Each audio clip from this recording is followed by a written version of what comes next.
Hello, my fellow Americans. 'Tis I, the Rumpled One. Well, as you all know, I was offline for a couple of weeks, and I missed an important day, April 17th. Now, most of you think, oh yeah, that's when taxes were due. But it just so happened that April 17th was also Tax Freedom Day. What's Tax Freedom Day? That is the day where, if hypothetically, each day that you worked you made the same amount of money, that on that day you have earned enough money to pay your federal, state, and local taxes. Think about that for a minute. April 17th.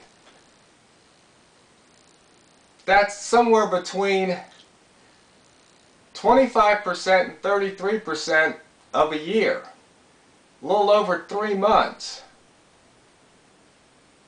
So that means all the governments are standing at your door with a gun saying, give us close to a third of what you've earned for the year. That is a lot of money. How did it get to be like that? Why does it continue? What can we do about it? Well, we have a First Amendment, even though that's kind of been quashed, because now anybody protected by the Secret Service has a safe zone. And if you're within that safe zone and you're protesting, it's a felony. More than a year in federal prison. So the right to redress government, First Amendment, right to assemble, gone. Because now the federal government says, no, we're not going to tolerate that anymore. The problem is we have people that are elected that really don't care about what we the people think or want.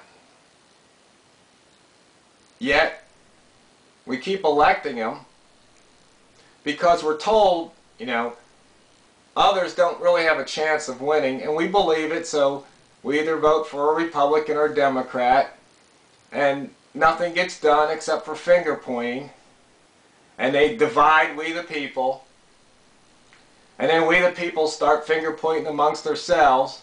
Meanwhile, all those fat cats in Washington are living high on the hog off the sweat of our backs.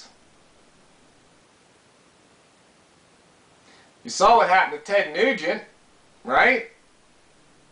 Ted Nugent made a comment that if Obama becomes president again, he'll either be dead or wind up in jail. Well, I guess the Secret Service didn't like that, and he got questioned. This is the power of the government. The government doesn't fear we the people. Why should they? They've been trampling on the Constitution for decades. What have we the people done? Not much. You see what happens when the Occupy movement went out there. Now, you may or may not agree with what they're saying, but for the most part, there was peaceful protest. Police came out, told these people, you can't assemble here anymore. And they started spraying them with pepper spray, beating them, water hosing them. And the problem is that, maybe you don't like those Occupy people. Maybe you think they got it all wrong and they deserve what they got. Well, guess what? What happens when you decide that you want to protest? And then they turn those pepper sprays and water cannons on you. And then somebody else goes, oh yeah, I didn't agree with him. He deserved what he got. See how that works? So, what are we going to do? That's a question you're going to have to answer for yourself. I can't answer it. Best thing to do is to be aware what's going on. And then when you feel strongly enough, take a stand. As I said before, go to a public meeting at the local level and hold these you-know-whats accountable. Stand up, speak your mind. Maybe you're shy, maybe you're meek, maybe you don't want to do that, maybe you don't want to go out in public. Well, that's okay, I respect that. But you're on the internet, you can blog, you can write a letter to the editor of the local newspaper, but then again, I understand. You might live in a small town, and if you rock the boat, if you stir the pot, maybe, just maybe, the good old boys might come down on you. You might lose your job, you might get bullied. But you're the one that has to look in the mirror, and you're the one that has to live with yourself. And the point is, if you're afraid of reprisal, then they win by default. I mean, this country didn't get started just because the settlers say, okay, we want a new country. We don't like the king. They had to fight for it. Blood was spilled. Now, maybe you don't want to spill your own blood. I can understand that. I really don't want to spill mine. But the question is, would you rather die a free man or live as a slave? Because right now we're slaves. As I started out, you don't get to keep all that you earn. They're going to take up to maybe, 33% or more of your income. That's how much you have to pay.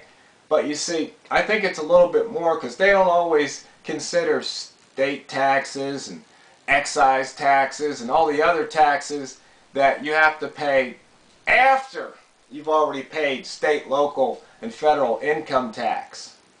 I mean, everywhere you look there's a tax or a fee. Somebody's got to be laughing because, I mean, how can 300 and some million people fall for this? How can they why do they tolerate it?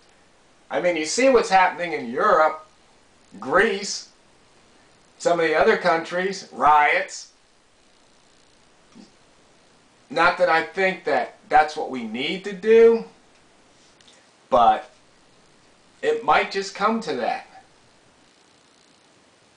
I mean, most people say, oh, no, don't pick up arms, don't do that, we can work this out. Well, as Dr. Phil would say, how's that working for you? But it's up to you, the individual. Each person has to decide for themselves what's best. So maybe some people say, I don't even vote because it doesn't matter. That's your choice, and I respect that. But we the people really have to unite, and we have to decide what kind of country we want, what kind of government. And it starts at the local level, because usually the local people get sent to the state and the state people get sent to the federal government. So if you're electing bad people at the local area, these people that are wanting to take your money, raise your taxes, spread lies, it's your fault. Just like it's my fault if I don't vote. Then again, you might say, well, there's really not much choice. You got the Republican, you got the Democrat, and the third party, whether it's green, purple, whatever, libertarian, they always make these people out to be the lunatic fringe. Well, how about we just get some people in there and say, you know what? There's a document, it's called the U.S. Constitution. And we're going to make sure everything that we do follows that U.S. Constitution. Something to think about. Wake up, America. Smell the hypocrisy.